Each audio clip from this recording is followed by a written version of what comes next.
Welcome guys, welcome to the show. This is doctor Anurag, MBBS from SP medical college Bikaner. So guys, पिछली video में हमने epilepsy के बारे में डिस्कस किया बेसिक कि एपिलेप्सी क्या होती है। Guys, epilepsy abnormal neuronal activity होती है। एबनॉर्मल जो न्यूरोनल एक्टिविटी है वो होती है एबनॉर्मल न्यूरोनल एक्टिविटी।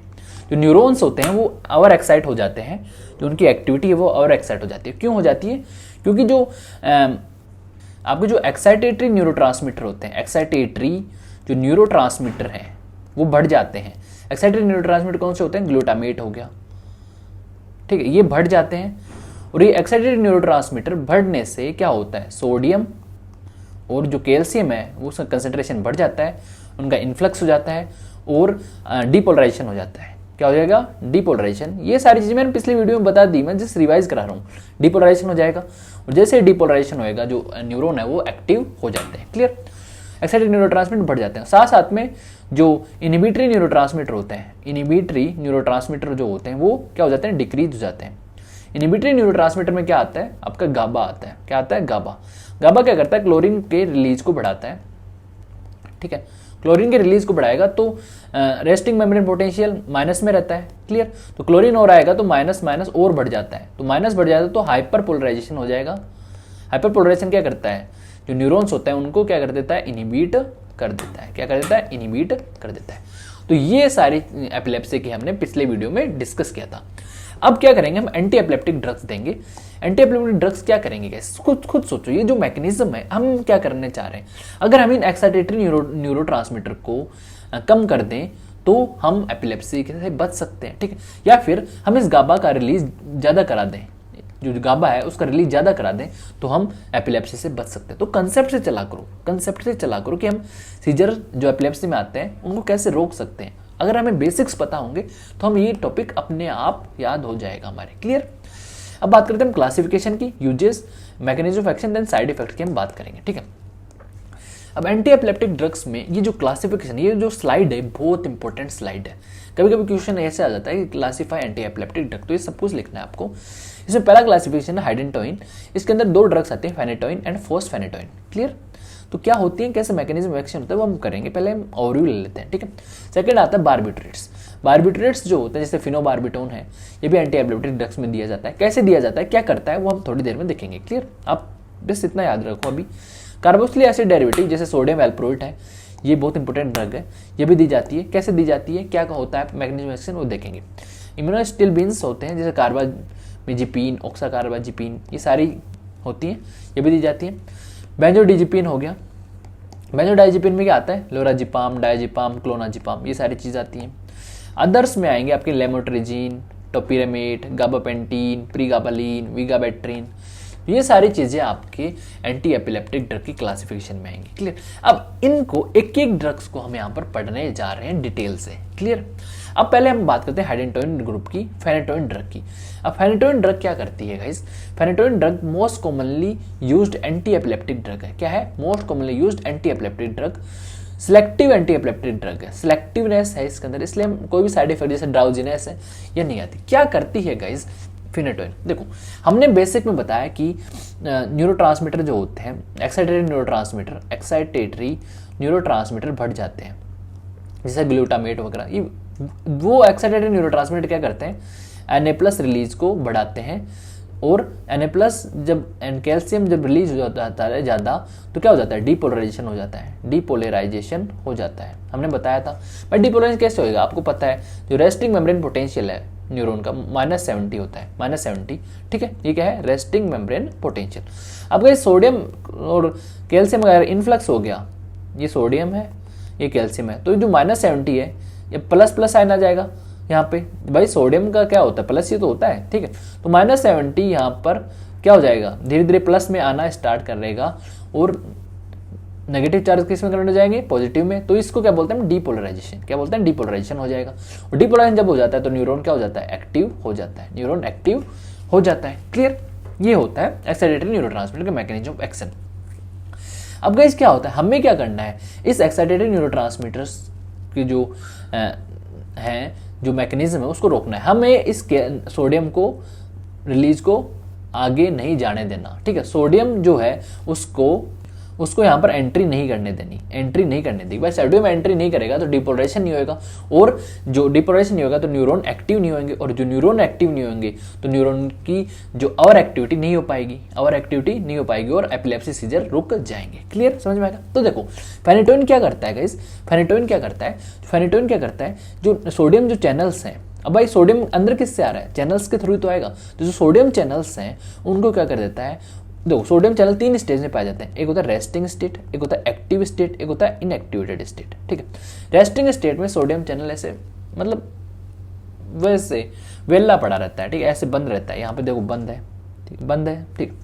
अब एक्टिवेटेड स्टेट में क्या होता है, एकदम चालू रहता है, सोडियम अंदर जा रहा है। इनएक्टिवेटेड स्टेट क्या होती है, इनएक्टिवेटेड स्टेट मतलब खुला तो है पर जा नहीं पा रहा अंदर सोडियम। ठीक है, तो फेनेटोइन जो होती है binds to voltage gated sodium channel, और जो इनएक्टिवेटेड स्टेट है उसको क्या कर देगी, प्रोलॉन्ग कर देगी। अब देखो इनएक्टिवेटेड स्टेट प्रोलॉन्ग होगी तो सोडियम क्या होगा, अंदर नहीं जा पाएगा, सोडियम अंदर नहीं जा पाएगा गाइज, तो डिपोलराइजेशन नहीं होगा, एंड डिपोलराइजेशन नहीं होगा तो न्यूरॉन आवर एक्टिविटी शो नहीं कर पाएंगे, और जब न्यूरॉन आवर एक्टिविटी शो नहीं कर पाएंगे तो सीजर नहीं आएंगे, तो सीजर आपके रुक गए ना। एपिलेप्सी में क्या होता है, सीजरिस तो होते हैं, तो सीजर यहाँ पर रुक गए। तो कैसे मैकेनिज्म वर्क है ना, समझ में आ गया, क्लियर। साथ साथ में ये न्यूरॉन अंदर मतलब सोडियम अंदर जा रहा था, समझ में आ गया। साथ साथ में गाइस न्यूरॉन के अंदर जो सोडियम जो कंसंट्रेशन है उसको भी ये फेनेटोइन क्या कर देता है, कम कर देता है। Reduce intraneuronal sodium concentration, inhibit the generation of action potential. भाई डिपोलराइजेशन ही नहीं होगा तो एक्शन पोटेंशियल कहाँ से जनरेट होगा, ठीक है। देयरफॉर प्रिवेंट और reduce the speed of seizure discharge, it inhibit the high frequency firing. Clear, समझ में आ गया mechanism of action of phenytoin, clear. Next, अब फेनेटोइन को हम किस किस में देते हैं, फेनेटोइन को हम जनरलाइज टोनिक क्लोनिक सीजर में देते हैं। जनरलाइज टोनिक क्लोनिक सीजर क्या होता है, पिछली वीडियो में बताया हुआ है डिटेल से, वहां देख लो आप अगर नहीं देखा जानते हो तो, क्लियर।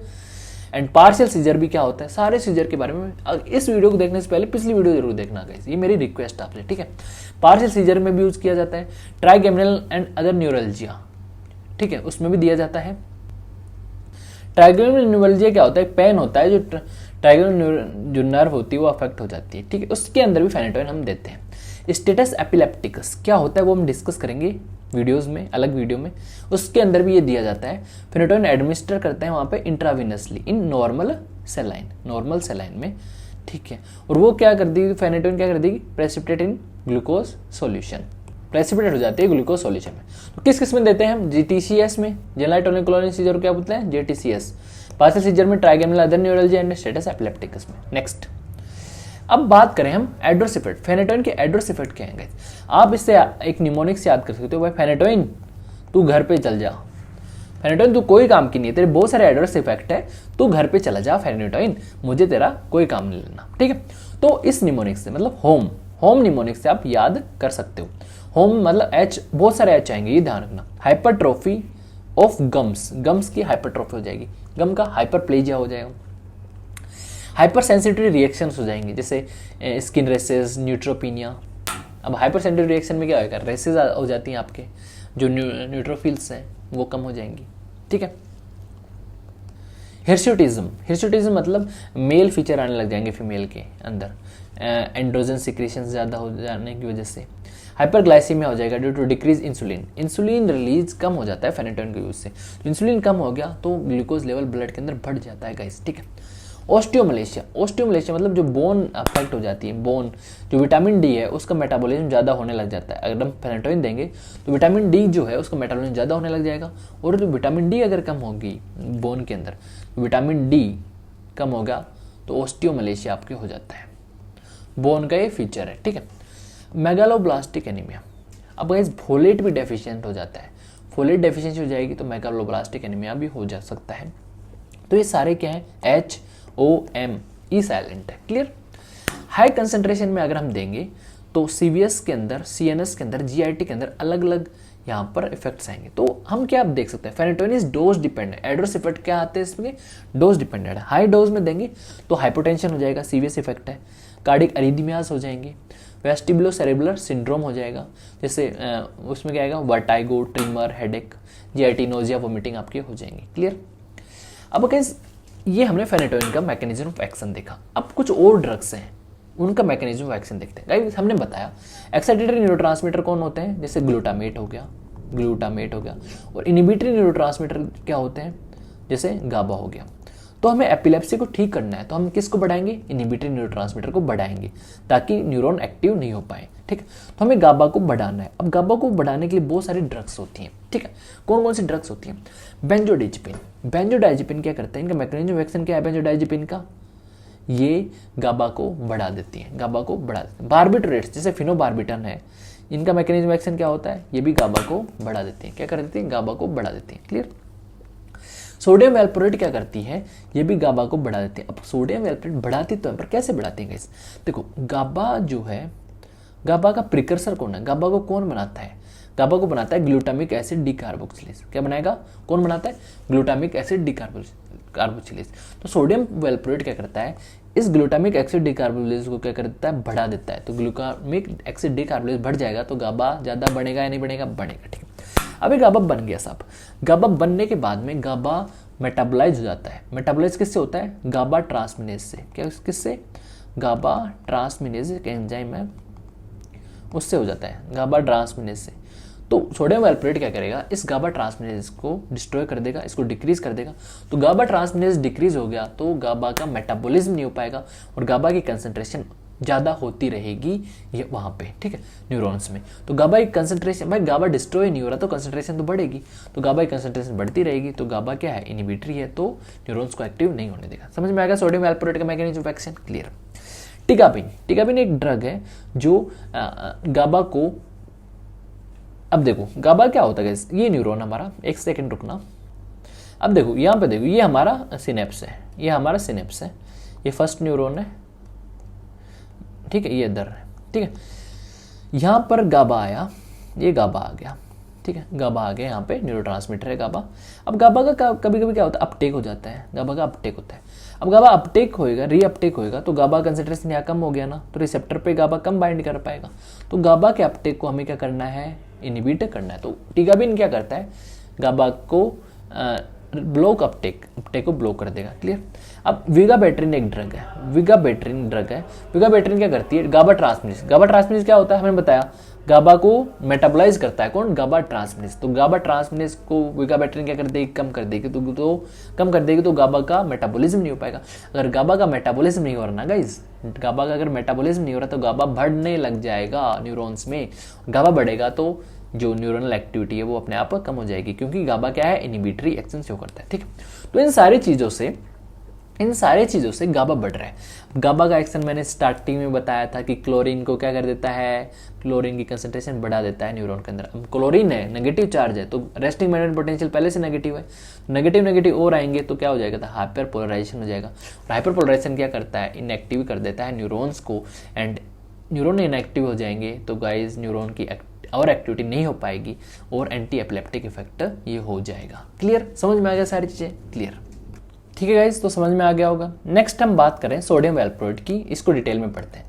सोडियम वैल्प्रोरेट की मैंने एक मैकेनिज्म ऑफ एक्शन तो यहाँ बता दिया था कि सोडियम वैल्प्रोरेट ग्लूटामिक एसिड डिकार्बोलेज को बढ़ाता है। ग्लूटामिक एसिड डिकार्बोलेज क्या करता है, गाबा का प्रिकर्सर, मतलब गाबा को बढ़ाने में मदद करता है, गाबा को प्रोड्यूस करने में मदद करता है। ठीक है, और गाबा ट्रांसमिनेज को इनिबिट करेगा सोडियम वैल्प्रोरेट। गाबा ट्रांसमिनेज क्या है, गाबा का मेटाबॉलिज्म करता है, तो गाबा का मेटाबॉलिज्म नहीं हो पाएगा। ठीक है, तो गाबा बढ़ जाएगा अपने आप। देखो मैकेनिज्म ऑफ एक्शन क्या है, इट डिले रिकवरी ऑफ, देखो सोडियम वैल्प्रोरेट मैकेनिज्म ऑफ एक्शन वो भी है। ठीक है, सोडियम वैल्प्रोरेट मैकेनिज्म ऑफ एक्शन यहाँ बता दिया। ठीक, और एडिशनल मैकेनिज्म ऑफ एक्शन भी है।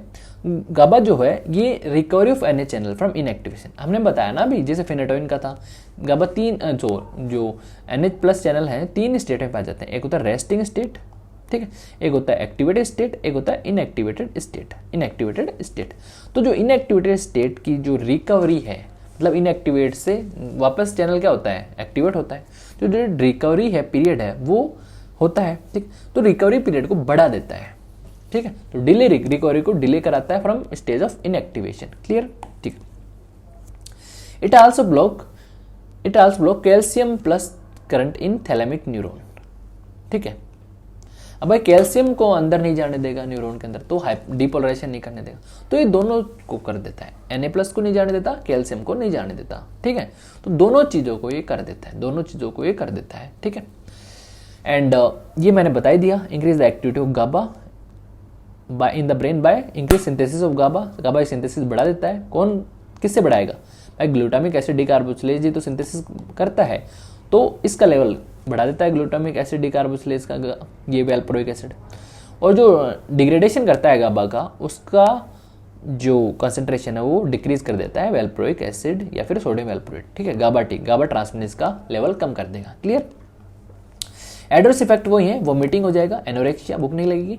एंड लीवर इंपॉर्टेंट है, सोडियम वैल्प्रोएट जब भी आप ड्रग दो प्रेस्क्रिप्शन में लिखो तो गाइज उसका लीवर फंक्शन टेस्ट करना जरूरी है, क्योंकि जो सोडियम वैल्प्रोएट है ये हेपेटाइटिस कराता है, इसलिए हम इसे चिल्ड्रंस में नहीं देते, 3 साल से छोटे चिल्ड्रंस में। और मॉनिटरिंग ऑफ हेपेटिक फंक्शन ये बहुत इंपॉर्टेंट है, monitoring of hepatic function is essential during valproate therapy. साथ में पैंक्रेटाइटिस कराएगा आपके, एंड रेसेस कराएगा, ओरोफेशियल एंड एलोपेशिया भी कराता है, ठीक है। अब गाइस इसको एडवर्स इफेक्ट से आप कैसे याद कर सकते हो, वैल्प्रोएट से याद कर सकते हो। वैल्प्रोएट से देखो, वी से वोमिटिंग, ए से एनोरेक्सिया एंड एल से लीवर मतलब हेपेटाइटिस हो जाएगा, पी से आप पैंक्रेटाइटिस, आर से रेसिस, ओ से ओरोफेशियल एंड ए से आप एलोपेशिया, ठीक है। ओरोफेशियल क्या है, ये ओरोफेशियल एबनॉर्मेलिटीज, ओरोफेशियल जो ओरल है, फेशियल है, ये है, इसमें एबनॉर्मेलिटीज आ जाएंगे, ठीक है। तो ये सारी आपका वैल्प्रोएट का हो गया। एंड सोडियम वैल्प्रोएट के यूजेस देखें तो अब्जेंट सीजर में, मायोक्लोनिक सीजर में, पार्शियल सीजर में and generalised tonic clonic seizures में हम इसे देते हैं। और भी बहुत सारे यूजेस हैं सोडियम वैल्प्रोएट के। मानिया मतलब जब ज़्यादा ही खुशी हो जाए किसी भी पेशेंट की, ज़्यादा ही खुशी हो जाए, ये साइकेट्रिक डिसऑर्डर है मानिया, ज़्यादा खुशी हो जाए। बाइपोलर डिसऑर्डर मतलब मानिया भी हो पेशेंट के अंदर प्लस डिप्रेशन भी हो, मानिया मतलब खुशी एंड साथ में डिप्रेशन भी हो, कभी खुशी वाले सिम्टम आ रहे हैं, कभी डिप्रेशन वाले सिम्टम आ रहे हैं, तो बाइपोलर दो कंडीशन होंगी पेशेंट के अंदर, ठीक है। माइग्रेन प्रोफाइलैक्सिस में भी हम दे सकते हैं, तो इन सारी चीज़ों में सोडियम वैल्प्रोएट हम दे सकते हैं। अब कुछ नई ड्रग्स हैं गाइस, जैसे लेमोट्रेजिन है, ये नई ड्रग है, इसका मैकेनिज्म ऑफ एक्शन क्या है, ये सेम जो Na+ चैनल है उनकी जो रिकवरी है फ्रॉम इनएक्टिवेटेड स्टेट से, वो इससे डिले करा देते हैं ताकि Na+ चैनल इनएक्टिवेटेड स्टेट में ज़्यादा देर तक रहे, क्लियर, डिले द रिकवरी, ठीक है। इसका यूज लेते हैं हम एज मोनोथेरेपी और एडॉन थेरेपी इन जनरलाइज्ड टोनिक क्लोनिक सीजर में, अब्जेंट सीजर में, मायोक्लोनिक सीजर में, पार्शियल सीजर में हम इसे देते हैं, क्लियर। एडवर्स इफेक्ट वही है, सेडेशन आ जाएगा आपके, अटेक्सिया हो जाएगा एंड हेडेक हो जाएगा, नोजिया, वोमिटिंग हो जाएंगी। And enzyme inhibitor like sodium valproate increase its plasma concentration. जो एंजाइम इनिबिटर है जैसे सोडियम वैल्प्रोएट है, ये जो लेमोट्रेजिन का जो मेटाबॉलिज्म होता है उन एंजाइम को क्या कर देता है, इनिबिट कर देता है और प्लाज्मा कंसंट्रेशन को बढ़ा देता है इसकी, लेमोट्रेजिन की, ठीक है। एंजाइम इंड्यूसर जैसे carbamazepine, phenytoin decreases plasma concentration, clear. Next topiramate क्या होता है, delay the recovery of sodium channel from inactivation. पहला तो यही चीज है मैकेनिज्म ऑफ एक्शन। सेकंड है गाबा को बढ़ा देता है, डिक्रीज ग्लूटामेट एक्टिविटी, गाबा को बढ़ा देगा। टोपिरामिड टोपी क्या करता है, सोडियम को इनएक्टिविटी स्टेट को में डिले कर देता है, क्लियर। एंड साथ में गाबा बढ़ा देगा, गाबा को बढ़ा देता है टोपिरामिड, ठीक है। इसको कैसे दे सकते हैं हम, monotherapy, general tonic clonic scissor में, मायोक्लोनिक पार्शियल सीजर में, ठीक है। माइग्रेन प्रोफाइलैक्सिस में भी दे सकते हैं एंड क्रोनिक अल्कोहलिज्म में भी देते हैं हम इसे। इसका वही है, साइड इफेक्ट क्या है टोपिरामिड का, सीडेशन हो जाएगा, ठीक है। पेशेंट मतलब सीडियस होएगा, सीडेशन, ठीक है। अटेक्सिया मतलब क्या होता है, इनकोऑर्डिनेशन, मतलब चल नहीं पाएगा, कोऑर्डिनेटेड वे में नहीं चल पाएगा, ठीक है। वेट लॉस हो जाता है, नर्वसनेस, कंफ्यूजन हो जाएगा। Reduce the effectiveness of oral contraceptive जो यूज ले रहा है, अगर टोपिरामिड के साथ ओरल कंट्रासेप्टिव ले रहा है तो ओरल कंट्रासेप्टिव की जो इफेक्टिवनेस है वो कम हो सकती है, ये बात ध्यान में रखना, क्लियर। एंड गाबापेंटिन भी पूछ सकते हैं, जिससे इसका मैकेनिज्म एक्शन क्या होता है, गाबा जो होता है उसके कंसंट्रेशन को बढ़ा देता है। It's by releasing GABA, use as adjunct in partial seizure में, simple partial seizure and complex partial seizure में हम देते हैं इसे। यूज इन एडजेसेंट मतलब और कोई ड्रग अगर यूज नहीं ले सकते तो हम इसे दे सकते हैं। डायबिटिक न्यूरोपैथी में भी गाबापेंटिन देते हैं, बाइपोलर डिसऑर्डर में भी देते हैं, पोस्ट थेरेपिटिक न्यूरोलजिया में भी देते हैं, प्रोफाइलैक्सिस ऑफ माइग्रेन में भी हम देते हैं गाबापेंटिन को। वही साइड इफेक्ट है, सेडेशन हो जाएगा, एंड फटीगनेस आ जाएगी, हेडेक आ जाएगा, ड्रग इंटरेक्शन रेयर आ जाएंगे। क्लियर? तो ये सारी चीज़ें आपके पॉसिबल हैं। एंड आपको पता है, आपको वीडियो अच्छा लगा तो लाइक जरूर कीजिएगा वीडियो को। एंड जो हमारे कोर्सेज हैं आप उन्हें परचेज कर सकते हैं, फार्माकोलॉजी, माइक्रोबायोलॉजी, पैथोलॉजी, एकदम डीप नॉलेज लेने के लिए बहुत अच्छा लगेगा। आप अच्छे से किसी भी टॉपिक को पढ़ोगे तो this course is worth it. Clear? For notes you can download our app on play store, doctor Anurag Saini MBBS। और टेलीग्राम पे जरूर जुड़ जाना चाहिए, अभी जुड़ जाओ टेलीग्राम पे, अभी जुड़ जाओ क्योंकि बहुत इंपॉर्टेंट है टेलीग्राम पे, सारी अपडेट्स आपको यहाँ मिलेगी। इंस्टाग्राम पे भी जुड़ जाओ, ठीक है? सारी जगह अपन एक फैमिली बनाते हैं। And if you are watching on YouTube you can subscribe. Thank you guys, stay safe, stay